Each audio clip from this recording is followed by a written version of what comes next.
The court calls State versus Ryan is back. And you can see that Justice Irvin is recused on this one.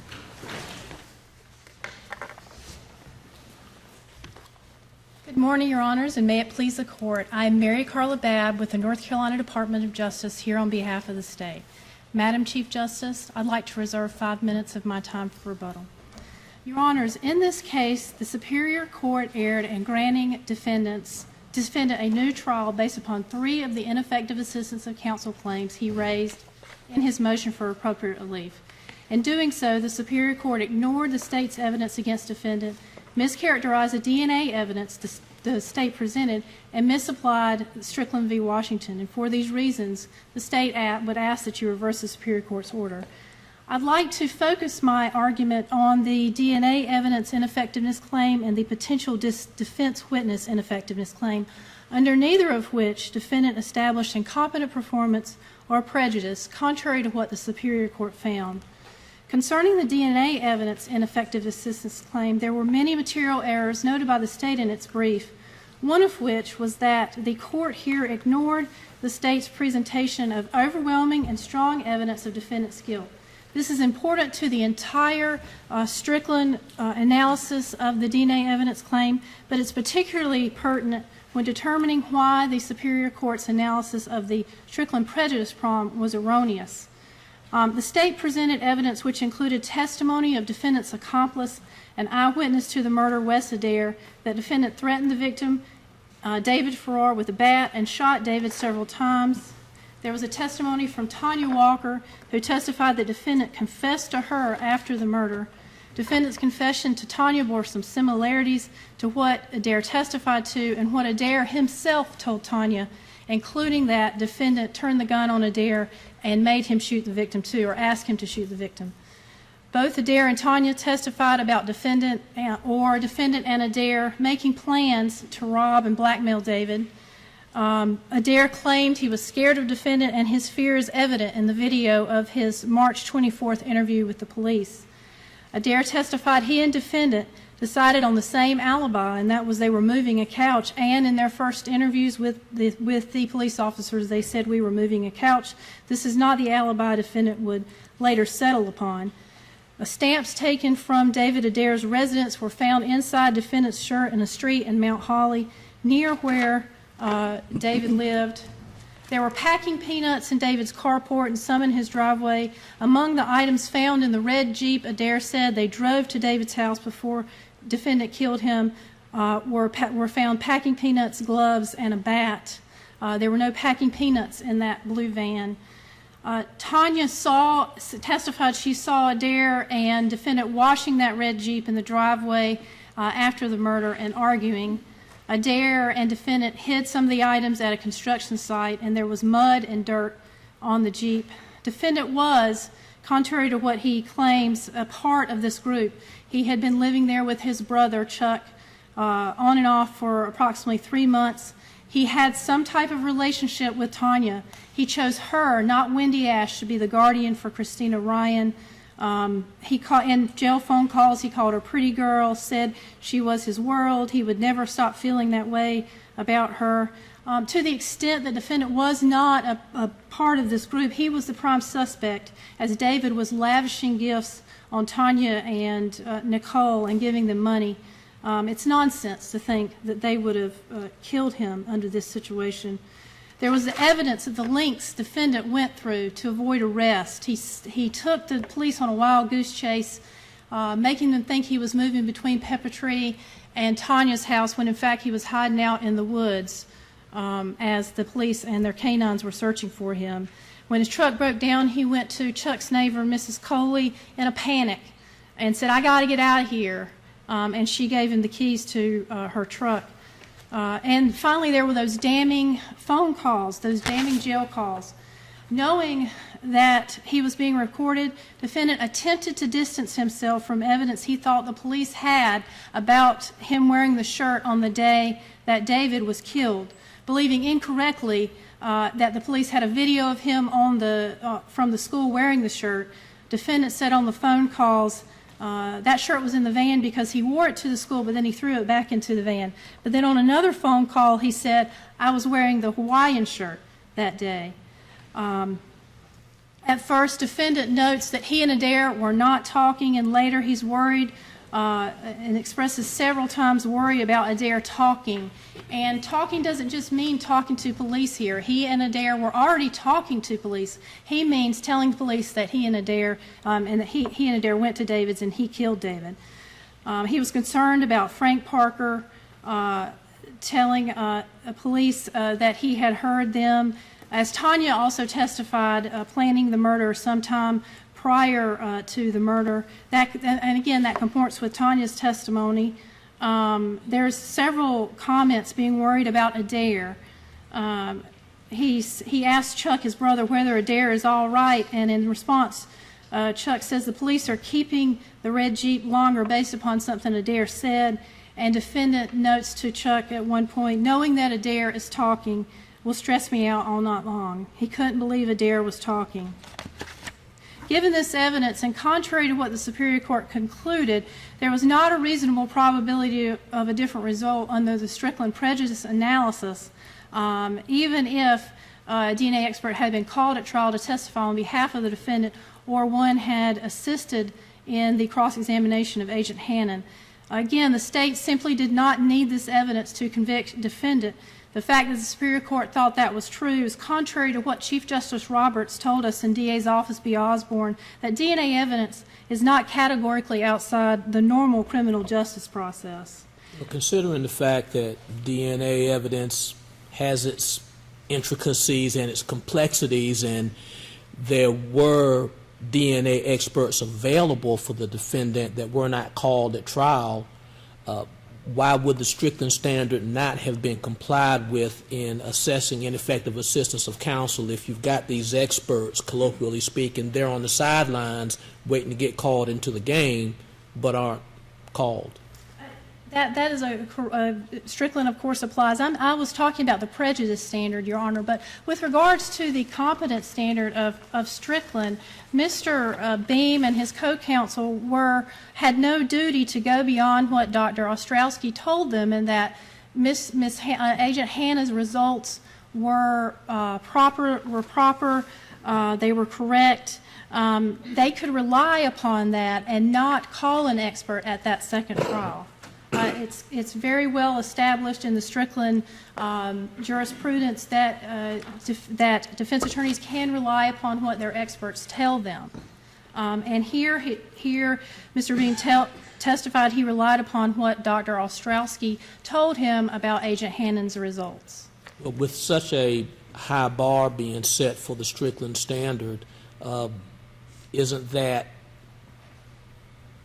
easy to conclude in terms of what the state's position would be in this? Yes, Your Honor. I mean, Strickland is an extremely high bar for the defendant to overcome, and he didn't establish that here, contrary to what the Superior Court concluded. Is there any evidence in the record beyond Beam's own testimony about what the doctor told him before and during the trial? There was no, Your Honor. There was nothing presented at the MAR hearing about what Dr. Ostrowski told him. There was an affidavit attached to the motion for appropriate relief that was originally filed in this court, and that was transmitted back. But the affidavit is filed with an MAR. It's your ticket to the hearing, and once you get to the hearing, you're a defendant. You have to put on evidence to prove your claim. You can't rely upon that affidavit, and the affidavit wouldn't have been admissible at the MAR hearing. And again, given the evidence here, contrary to the Superior Court's conclusion, there was no reasonable probability of a different result, but also there was no reasonable probability of a different result regarding the DNA claim. Given the way the state treated this evidence at trial, the nature of the evidence at trial, and also the way the state could and would treat it if Mr. Beam had called a DNA expert. Again, the state didn't need this evidence. It was not essential to corroborate Adair's testimony. It was not central to the case. It meant nothing really, and the state said that in its closing argument. This is not the type of case where DNA evidence is the premier evidence, like, for example, a rape case. And here, the result was inconclusive. This is something else the trial court got wrong. The trial court believed or made a finding of fact that Agent Hannah's conclusion was defendant could not be excluded. That was not her conclusion. Her conclusion was inconclusive. That it does not, cannot be excluded is a term of art. It is incriminatory. Her conclusion was inconclusive in this case. And as I noted at the closing here, the state even ceded a point, or essentially ceded a point about the DNA evidence to defense counsel based upon his argument, and at least implied to the jury that Agent Hannah's conclusion of inconclusion meant there was no DNA of defendants in the samples. So at the second trial here that where defendant was convicted, trial counsel cross-examined Agent Hannah, and he made a point about the mismatch of the alleles at the TH01 locus in the sample on the Joe Louis stamps.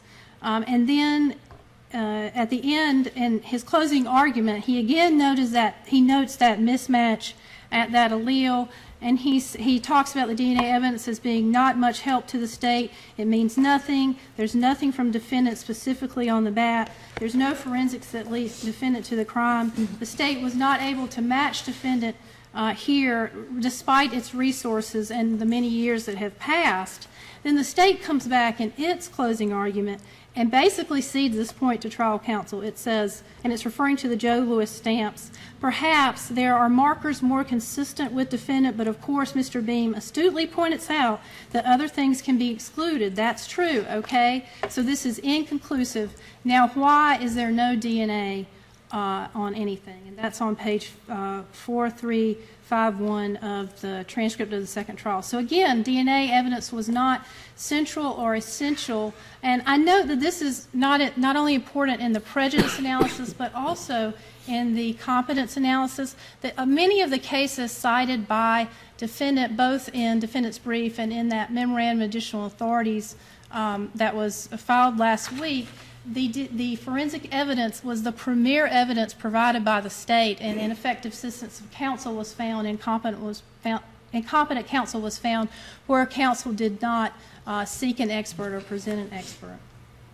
And also, as noted, if Mr. Beam and Mr. Coleman had presented DNA evidence, if it had been presented, the state would have emphasized, as it did at the MAR hearing, that exclusion does not mean that someone doesn't touch an object. We know from the U.S. Supreme Court in Wong v. Velamontes that you consider all of the evidence, not just the favorable evidence that would have been admitted under the prejudice prong of Strickland.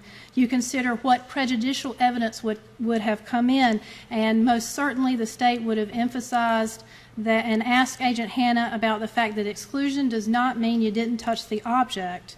There are factors that affect the recovery of DNA. Hannah testified at the second trial that environmental factors can affect it. These things, many of these things were left outside. The number of times that these things have been touched, these stamps in particular, were collectibles. It's reasonable to assume that they were touched several times before defendant touched them, several times after, because the person that found them showed them around to people and to try to see if they belonged to anybody. What's your response to what the defense counsel has raised, that it was a seasoned trial judge that had the opportunity at this hearing to determine what would have been presented otherwise, assess the credibility in terms of seeing and hearing the witnesses that appeared before him and otherwise would have been proffered at the second trial, and determined that there was something lacking here in terms of the defense counsel's abilities here that would have resulted in more than likely a reasonable probability of another result. What's your response to the defense position on that, with the trial judge having the experience that he has to come forward with what he said? Yes, Your Honor, and no doubt Judge Spanauer is a very experienced trial judge But there were mistakes here. That would be my response. And that is the standard under Strickland. That's the standard for judging an MAR order, that you do look at the findings of fact. If they are supported by competent evidence, I'm bound by them. For example, I'm bound by the finding of fact that Christina Ryan was not prepared by defense counsel. I can't get past that. That was a finding of fact made by the trial judge. But there were errors, as noted in the state's brief. There were certain findings of fact not supported by competent evidence. The determination about whether there's, under Strickland, the Strickland determination about whether there's a reasonable probability of a different result is a de novo standard of review. But the findings of fact, yes, if they're supported by competent evidence, the state is bound by them. Is this court bound by any credibility determinations that the trial judge made here? Yes, sir. Yes, it is. It is bound by the credibility determinations. And also what I'll say about that order is the trial judge goes on at length to say, this expert testified, Agent Hannon testified. It makes no mention of Mr. Beam testifying, particularly with regards to the DNA evidence. There's nothing in there about what he testified to. There was a mention, I believe, that the defendant points out in what was labeled as finding of fact 14. There's a couple of things mentioned that may have been derived from his testimony, but finding of fact 14 was actually a conclusion of law. So that's an absence. And while it's not the state's position that in every case the judge has to make findings of fact about everything, this is a case where you have ineffective assistance of counsel. One of the counsel testified, and you have no mention of him in the order, particularly with regards to the DNA evidence and effectiveness claim.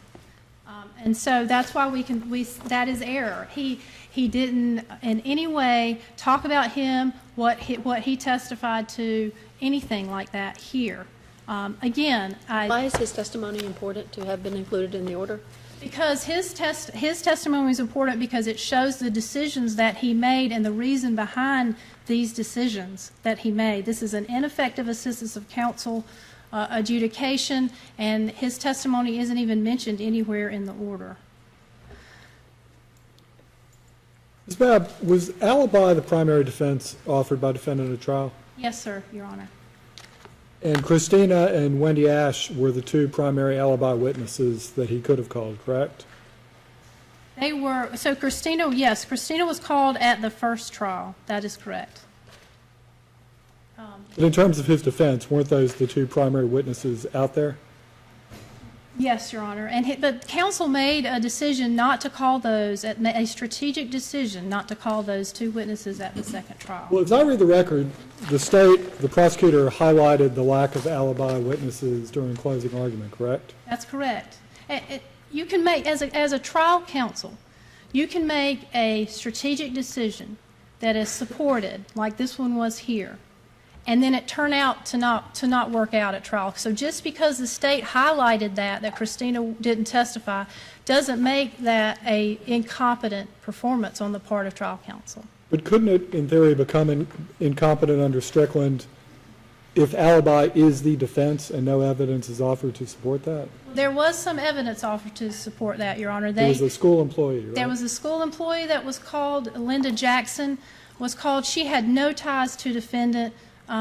She was an unbiased witness, didn't have the problems that Christina or Wendy would have had if called. They called Ronnie Cope to testify that he observed Mr. Farrar with a woman with blonde hair, and we know that Nicole, the testimony at trial indicated that Nicole had blonde hair on the morning of the murder. So they did make a decision and called those witnesses. But they made a strategic, reasonable decision not to call Christina because it was Mr. Beam's impression that the jury did not believe her. And we don't have on the record, they told Mr. Beam's investigator, Mr. Beam knew the reasons they didn't believe her, and that informed his decision not to call Christina, but none of that is on the record because the judge wouldn't allow that in. And then the judge says, well, I will accept that he didn't believe, he didn't think the jurors believe her, but that, again, didn't end up in the order. With regard to your argument a few minutes ago about the lack of findings about what Mr. Beam testified to, I understand the logic of your argument, but I'm asking, is there any case law that requires such findings to be in an IAC order? No, Your Honor. No findings are required to be in the IAC order. There was just extensive testimony here and holes in that order, and there was nothing in there about Mr. Beam's testimony. Okay, moving on to the, and again, with regards to the competence prong of Strickland and the DNA evidence, as noted previously, Mr. Beam made a strategic decision based upon what, he made a decision based upon what Dr. Ostrowski told him. I note that defendant has filed a memorandum of additional authorities with several cases that go to the DNA evidence and effectiveness claim, and rather than go through all of those, what I'll just say about those cases is that Strickland is a case-by-case inquiry. It's very difficult to compare what happens in one case with Strickland and what happens in another. And in this case, the DNA evidence ineffective assistance of counsel claim was wrongfully decided by the Superior Court. Turning to the potential defense witness claim, specifically with regard to Christina, the trial court made a finding of fact that the reason she was not called at that second trial was the lack of preparation by trial counsel. And that is, I mean, Mr. Beam testified that he didn't think the jury believed Christina. And if you look at her testimony, if you examine her testimony, it shows that no amount of preparation would have materially altered that testimony, such that the jury would believe her, such that that would make her an effective witness. Also, a review of her testimony shows that the interview with Detective Howell was not the only thing that the state used to cross-examine and impeach her on. Again, no amount of preparation would have changed the cross-examination. Stated differently, even if prepared, she would have been, and still could have been, as found by the Superior Court, extensively and effectively cross-examined. No preparation would have changed the fact that she did tell a falsehood to the detective. And about this, it is very important to look at what defense counsel did with that at the first trial. Defense counsel put on the circumstances of that interview in front of the jury. It played the audio tape of the interview. It asked Detective Howell about whether he told Christina he was a police officer. It asked him about him telling her he worked with families in crisis, whether he knew when she was asking for her mother, she was asking for Wendy Ash. Also, the state argued in closing, this is in the first trial transcript, page 2883, the state is arguing in closing here about what a detective would do in interviewing people. The state argued, defense counsel argued. Now, you kind of stomach it when you're lying to them crackhead thieves and everything, but to talk to a child without a parent or guardian and put them in a room and tell them somebody you're not and interrogate them, that's wrong and shameful. To tell her you know she's lying, and he goes on a little bit, and the end says to treat a child like that is shameful. It really, really is, and it shouldn't be tolerated. It shouldn't be done. But she stuck to her guns, and that was a point well made, because her responses to the detective about the day of the murder and what she testified to at the trial transcript were fairly consistent. Absent a detail or two. And so the jury knew all of that, and they still, and Mr. Beam still got the impression that the jury did not believe her. It's also notable when you look at her testimony, she doesn't agree with everything. Even without that finding that there was no preparation by trial counsel, she couldn't be worked into a box about whether her father got her to say something untruthful about what happened on March 20th. They're asking her about a phone call, and the father says to the defendant says to his daughter, "You saw me that day, didn't you?" And she responds that you were working on the truck. You were working on the truck, and then he asked her And then the state says, well, that's what he told you needed to say. She said, no, my father wants me to tell the truth. My father wants the truth to come out. And so she could not be worked in a box as to that. When you examine her cross-examination here in this regard, no preparation would have changed it. Also, not telling... Sorry, excuse me, counsel, but can I ask you about the second alibi witness, Wendy Ash? Yes. Because the lower court also found it an element of the ineffective assistance that defense counsel didn't call Wendy Ash. Yeah, so and with regards to Wendy Ash, there's really, so not calling Christina was clearly a strategic decision, and it was supported. And I would say not calling Wendy Ash, there's no reason to call Ash if you don't call Christina. And Mr. Beam admittedly couldn't remember the specifics about why they didn't call Wendy Ash, but he did say it was a strategic decision, that he and Mr. Coleman testified to it. And then and they're asking him, would you have, but he did testify that he knew some things that he may have, that show that he may have considered, that he could have considered, including the defendant's relationship with the women in North Carolina, apparently referring to Tanya and Nicole, picking Tanya, not Ash, to be the guardian for Christina. Also, the counsel were aware that defendant had some pending assault charges. He assaulted someone with a bat in New Jersey. And they had, at trial, successfully had that excluded under 404B. And so certainly don't want to open the door to that. And so he gave reasons as to why. He gave a reason. This was a strategic reason. There were things he knew under the objective standard of reasonableness that was not incompetent performance not to call Wendy Ash. Ms. Babb, you're into your rebuttal time, but you may continue if you wish. Yes, thank you, Your Honors, and we'd ask that you reverse the Superior Court's order. Ms. Ozer, it's our understanding that you will argue for 20 minutes and Mr. Massengale will argue for 10. That's correct. Thank you. May it please the court, my name is Marilyn Ozer. Bill Massengale, my law partner and co-counsel, and I practice in Orange County. We are here this morning representing Michael Patrick Ryan, whose convictions and death sentence were overturned by Judge Erwin Spanhauer 2.5 years ago on February 3rd, 2017. And this wasn't in my script, but I want to start out by saying that in opposition to what you heard about the evidence at trial, what was important is that Mike Ryan was across town trying to register his daughter for a new school at the time David Farrar was shot. And that's what the defense attorneys needed to show to the jury. That's what we believe, and that's what the defense attorney's job was to do. Now, another important preface for this court to consider is that Judge Spanhauer heard 5 days of testimony. It went over 2 weeks in January 2017, with lots of interruptions for snowfalls, court reporter who had to be taken by ambulance to the hospital, and holidays. And during those breaks, he would be reading the trial transcript and any other documents that we had handed up to him.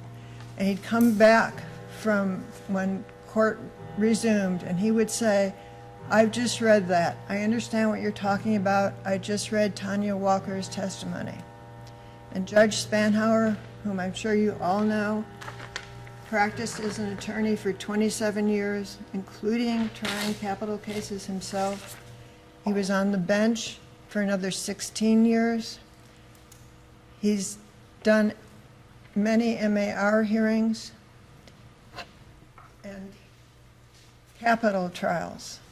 So if there is anyone qualified to judge the performance of a trial attorney, it is certainly Judge Spanhauer.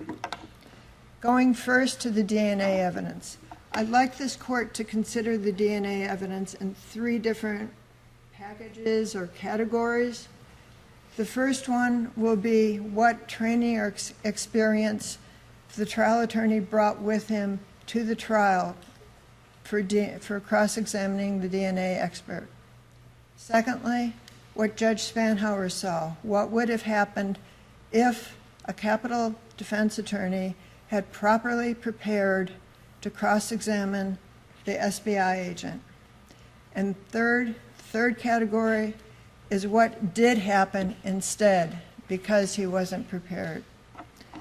Now, to begin with, the trial attorney admitted, and our guess is that there aren't too many findings of fact about the trial attorney out of courtesy. But what he admitted was that the last time he had studied DNA was in high school. That would have been in the mid-1980s. And this is important because whatever he learned in the mid-1980s could not possibly have prepared him for the expandable file folder full of electropherograms, charts, data printouts that he needed to be able to understand in order to effectively defend his client.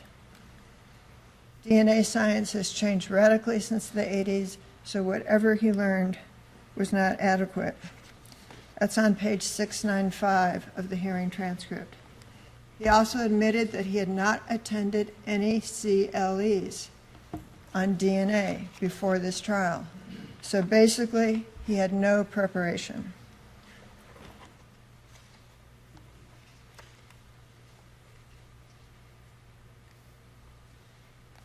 He was asked, because you have no preparation, did it occur to you at any point that it might be helpful to retain an expert just to help you understand all these electropherograms and charts? And he responded, I honestly don't know if I can answer that. I don't remember that thought crossing my mind. That's page 691. So it didn't even cross his mind that he might need an expert. And again, this is a capital trial. Attorneys turn over every leaf they can in preparation. Never crossed his mind to consult someone about DNA. And specifically about the chart, the infamous chart that was presented through Agent Hannon, he was asked if he asked Dr. Ostrowski about this chart, because this is the chart the state used in the first trial to try to tell the jury that Mike Ryan had actually touched the Joe Louis stamps that had been stolen from the victim. So Lisa Dubs, who is a lead attorney at the MAR hearing, asked Rick Beam, did you ask Dr. Ostrowski about this chart?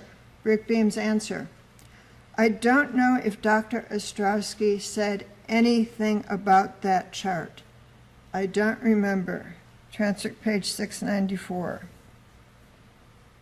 And then we have a gap between the first trial and the second trial, and he was asked if he did anything during that gap to try to prepare or understand anything about this chart. His answer, no. Transcript page 695. So he didn't know anything about it before the first trial. When it was shown to be a big deal at the first trial, he did nothing between the two trials to prepare. Ms. Esser, even if we agree with you on the deficiency prong with regard to the DNA expert, what about the prejudice prong? Given that, one, the state's expert's conclusion was inconclusive, and two, the state seems to have conceded an oral argument that there was no DNA, there were conclusions that were relevant to a finding of guilt. The prejudice is, without a thorough cross-examination, the jury was left with the impression that whatever Agent Hannon said and testified to was what had happened. And the state did present this chart, which we've sent up in color copies for everybody. And in the first trial, what the state said was count the colors. If you count the colors, you'll know which one, who touched these stamps. They didn't go that far in the second trial. But what they did do is they projected this on one of those Elon projectors on a big screen, And any human being is going to look at this and they're going to count the colors. And why did they do this? I mean, the state now says it's not important. The state certainly thought it was important at trial because they have it projected on that big screen. And as anyone who's had trial experience knows, any kind of visual aid has a great impact on a jury. It's the old saying, one picture is worth 1,000 words. That's why the state had this diagram made. Michelle Hannon was asked at the evidentiary hearing, is this something you do for every trial? She said, no, I have never done it before for a sample which I believe is a mixture. Why did you do it? The state asked for it. So the state can go on and on about how this wasn't important. It was certainly important to them. They asked for it to be made up. They did a long argument, voir dire, at trial about why it should come in. It was projected on the screen, and they depended on this because it's their only forensic evidence that could conceivably connect Mike Ryan to the scene of the crime. And it doesn't. He's excluded from this chart. In light of the opportunity that defense counsel had to have a second trial after having a first trial upon which to reflect, isn't it somewhat difficult to reach that high two-pronged standard in Strickland to be able to say that defense counsel somehow did not make appropriate strategic decisions as to whom to call and how to conduct cross-examinations in light of the fact that he had the benefit of a first trial from which to glean what the strategy could be and should be the second time around, even though it didn't work out in terms of the outcome? Trial attorney certainly should have spent the year between the first trial and the second trial figuring out what went wrong and what went right in the first trial and not in the second. He did not do that. That is the very problem here. He knew this chart was very detrimental in the first trial, but he admits he did nothing. He doesn't remember if Dr. Ostrowski mentioned it. He didn't even attempt to hire a DNA expert until about a week before the second trial began. And then he didn't send the DNA expert any of the underlying data. The DNA expert emailed him saying, "Where is the data? I can't help you without the data." And that email was presented at the evidentiary hearing. So, no, this attorney did nothing between the two trials to try to make up for any deficit that happened at the first trial. So while it might normally affect the Strickland analysis, in this case it helps us because he didn't do what any competent attorney would have done. He did not prepare for the second trial. Could the argument legitimately be made, and I'm sure I'm speaking hypothetically here, that in his thought process that cross-examination of the state's witness on DNA would be sufficient in lieu of trying to have his own defense counsel, his own defense expert called in DNA in terms of leaving that person potentially for cross-examination itself? It would have if he had prepared himself to cross-examine Agent Hannon, but he had not. He had done nothing in preparation. And what happened at the evidentiary hearing in Gaston is Judge Spanhauer was allowed to see what would have happened if the trial attorney had been prepared. He first heard Dr. McClintock's testimony, which went over a couple days, I think, and then he heard Michelle Hannon. So he got to see, Judge Spanhauer got to see exactly what would have happened if the trial attorney had been prepared for the second trial. Not the first one, but the second trial. Because he heard the witness that would have been called, and then he heard a competent attorney, Lisa Dubbs, who was the lead attorney at the hearing, cross-examine Michelle Hannon. And because of that, I think an interesting quote from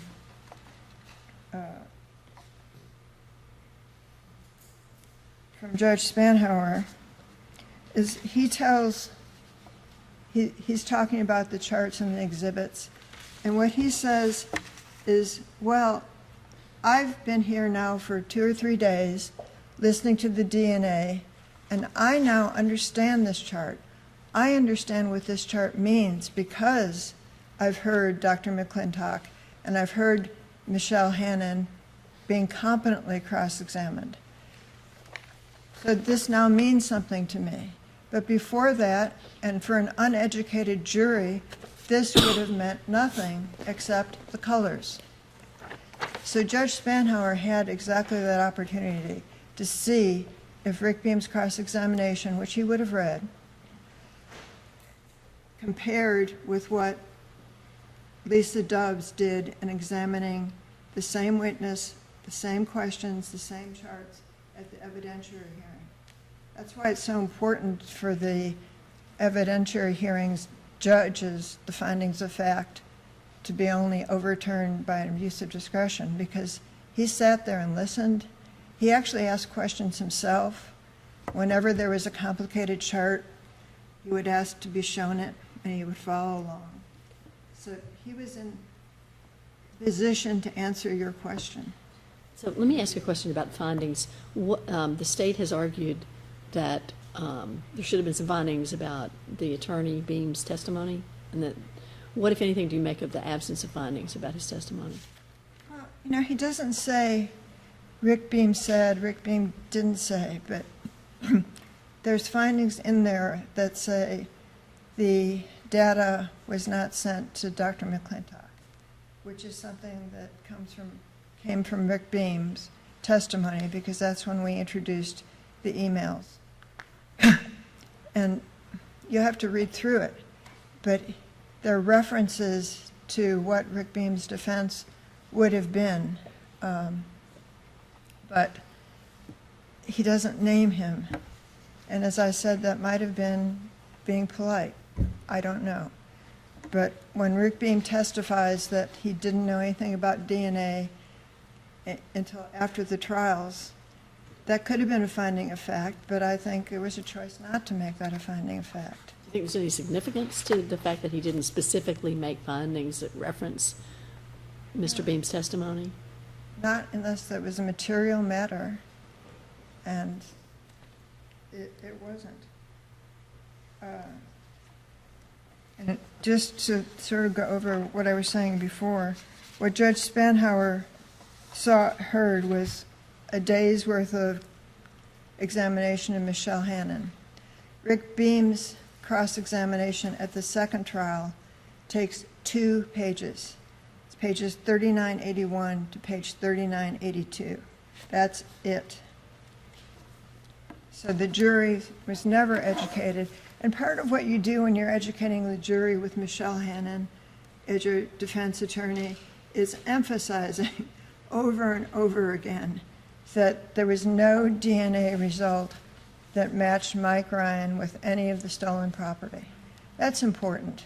You don't just counter the state's case, but you present that as the SBI analyst in the way, in fact, she wanted to be presented. She was asked at trial, would you have liked it if the defense attorney had asked you, is there any significance to the fact that there are more green markers than blue markers? And she said, yes, I would have liked to have been able to explain to the jury. I would have liked to be able to tell the jury that there was no scientific meaning to this chart. But she was never asked those questions.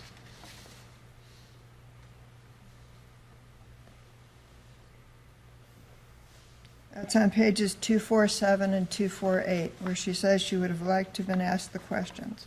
So just quickly, the result, again, what I talked about in prejudice, is there was this visual aid indicating to the jury that Mike Ryan had touched those stamps, when in fact he had not. And in his closing, Rick Beam, because he didn't seem to understand this DNA stuff, actually concedes that maybe Mike Ryan's DNA was on those stamps. He talks about how evidence collectors are really careful not to transfer DNA, because if you have two exhibits that go on top of each other, it transfers. And he says, that's how they found it in places that we are looking for it. That's the second trial, page 4219. So he is more or less conceding to the jury that they found Mike Ryan's DNA on those stamps when they did not. Now, going to Christina, this court is well aware of the interrogation. I want to point out something. In the appellant's brief, they say, well, North Carolina rules of professional responsibility don't apply because Officer Howell wasn't a lawyer. Well, Bill Stevenson, who was the district attorney on this case, went up to New Jersey with Officer Howell and V. Thornburg. So he was clearly directing this officer to go interview a child without a parent or guardian present and lying to her about why he was there. That was an attorney doing that. And either Judge Poovey or Judge Irvin, the trial judge, certainly would have been offended if they had heard that Bill Stevenson was up in New Jersey directing an officer to go interrogate a child without a parent or guardian present. Now, Lisa Dobbs went over all those things that weren't done by Rick Beam, and that is something in finding of fact, because Rick Beam also admits he did not prepare this child. Wendy Ash was called the day before the trial began and told to rush down there, and Christina would testify the next day. So there was no time to prepare her, but he didn't do anything. He didn't tell her, take her to the courtroom. He didn't tell her how to answer questions. And what Judge Spanhauer and Lockbell objected and said, you can't ask these questions. And Judge Spanhauer, and believe me, I was glad he wasn't talking to me at this time because he was not happy. He said, well, overruled. I think any attorney, I'll say on the record, any attorney who is going to put a child on the stand, in my opinion over these years, would do just what had been asked. So the Strickland standard is whether or not the attorney's conduct falls within the wide range of reasonable professional conduct. Judge Spanhauer said, no attorney in his 27 years as a trial attorney, 16 years on the bench, he had never seen any attorney who had done a worse job at preparing a child to testify. Now, that is not within the wide range of professional performance if no attorney in almost 50 years had done that. Can you talk about how Wendy Ash's testimony would have assisted the defendant's case? Wendy Ash had telephone calls. Christina and Mike were stopped on the side of the road fixing the orange car. And Wendy Ash had called Christina and was talking with her, and the two of them were laughing about how Mike Ryan was trying to fix this old beat-up orange and white pickup truck.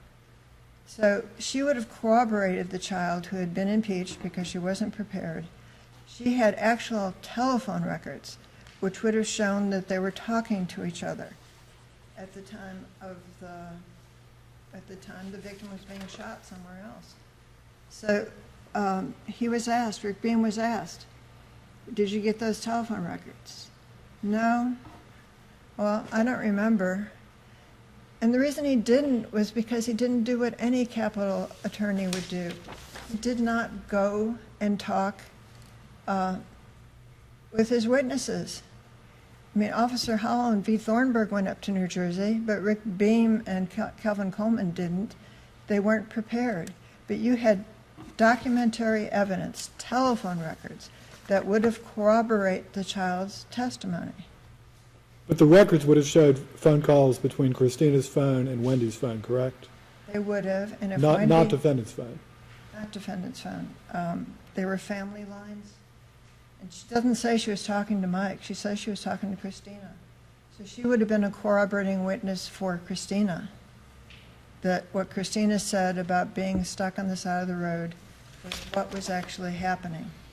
She was talking with Christina, and Christina was telling her that. Is my 20 minutes up? Yes, ma'am.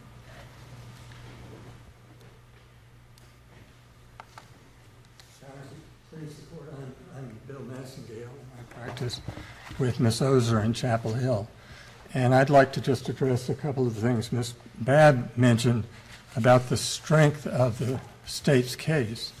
And one of the issues here is that the eyewitness in this case that they talk about is someone who is the co-defendant who also has given 5 different statements to the police, the first three of which totally contradict anything of the crime scene and what happened.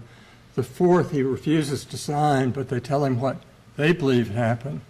And the fifth one he signs after a plea agreement is made, and the questions that are answered in that statement are from him, which brings up, I think, the issues in Lilly versus Virginia, which is that we have over the years, the Supreme Court has said, spoken with one voice in declaring presumptively unreliable accomplices, confessions that incriminate defendants. So what the state presents in this case that Ms. Babb says is overwhelming is unreliable witnesses. Tanya Walker, both these, Tanya Walker is a drug runner for the Parker drug conspiracy. When Parker testifies also about a confession, in the first trial he's testifying while he's under federal indictment and has pled guilty and they're considering his truthfulness. Tanya Walker also is in and out of jail on probation violations.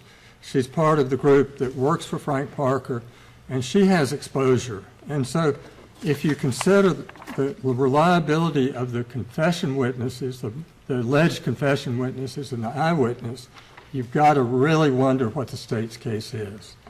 And then when you also consider the fact that these telephone calls are introduced, there's actually no admission.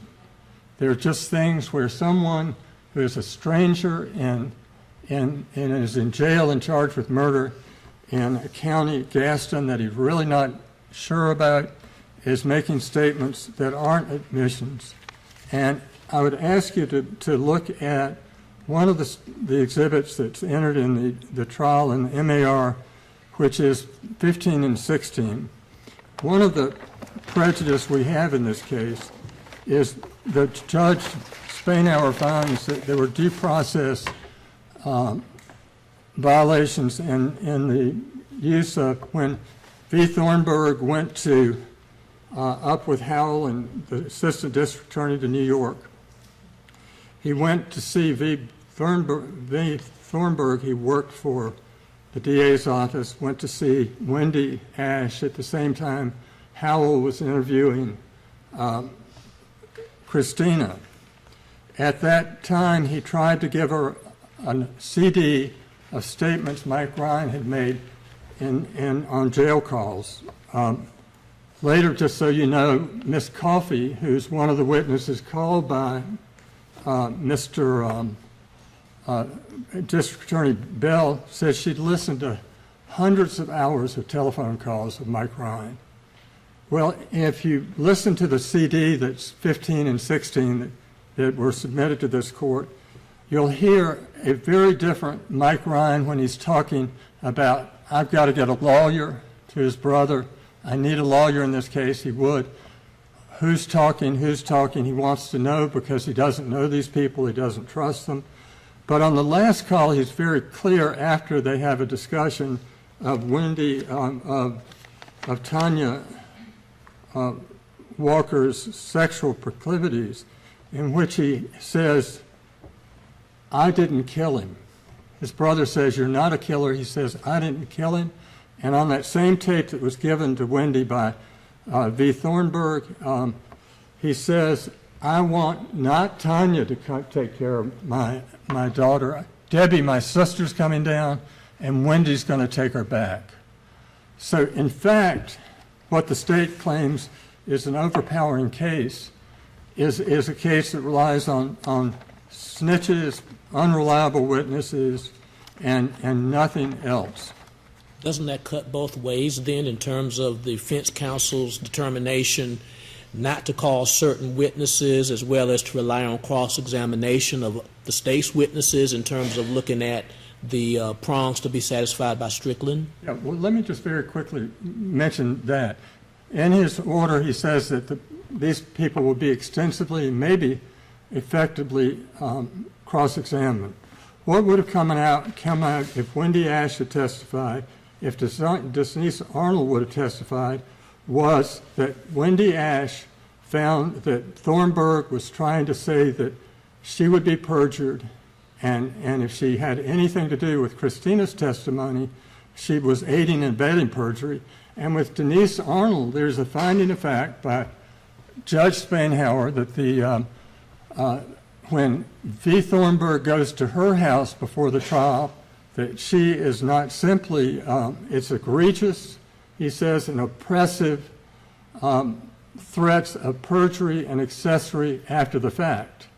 And these are people that Judge Spanhauer listened to about what the testimony would have been. And as you all said earlier, when Mr. Stevenson stands up at the second trial, he says, where's the alibi? Where's Christina? Where's Chuck? And where they are is they're not on the stand because Rick Beam and Calvin Coleman did not investigate this case. And when you look at the findings of fact, what you find is that this what he calls the serious misjudgment is based on the failure to investigate. And serious misjudgment in Strickland is ineffectiveness, which is an failure to investigate. This is a Rumbella case where there's no investigation, and therefore there's no defense. And Thank the you, state Mr. had a Masvidal. weak case anyway. Thank you. Thank you.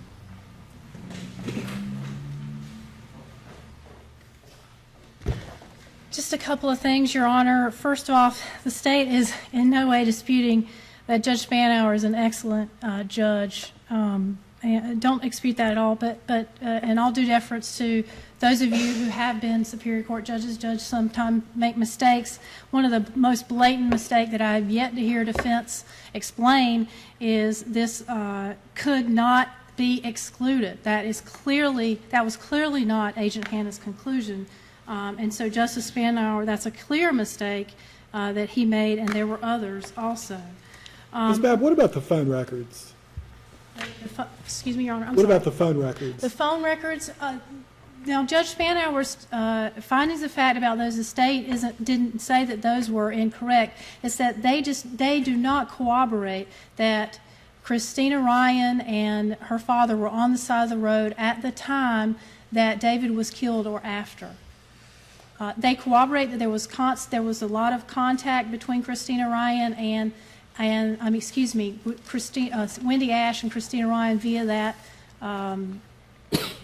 those phones, but they in no way tell you what time they were beside the road. Wendy Ash testified at the MAR hearing she couldn't remember what time that call was. The case law is clear that strategic decisions usually are not enough for ineffective assistance, but at some point, theoretically, there are cases where a strategic decision can be so bad that it can give rise. Where is the line you're asking us to draw here? Well, what is reasonable? It's what is reasonable, and that's what the lodestar of that first prong at bottom. It's reasonableness, and this here was reasonable for the reasons detailed by the state in the brief. One other thing I wanted to mention is a case, Harrington v. Richter. It was cited by the state in its brief. It's 562 U.S. 86, 2011 case. In this particular case, the Supreme Court makes clear that even where the state presents an where the state presents an expert, defendant is not required to get an expert, particularly where that expert witness's testimony is not central to the state's case, and also where defense counsel may wish not to make more of the forensic evidence, not wanting to distract the jury with that. And I'll note that one thing that Mr. Beam did testify to was that sometimes you don't want to open doors to things that the state didn't emphasize. And so I think that case, Harrington v. Richter, is a closer and more informative case than any of these cases defendant cites to. Regarding and just really quickly, the compulsory process due process claim, there has to be a nexus between the state action and either not testifying or changing the testimony. Here, by defendant's own claims, this was a decision by trial counsel, not a choice based upon intimidation on the part of the state. And for the reasons stated in the state's brief, and as the state has argued here, we'd ask that you reverse the Superior Court's order. Thank you. Ms. Babb, Ms. Ozer, Mr. Massengale. Madam Clerk, would you recess the court for 15 minutes?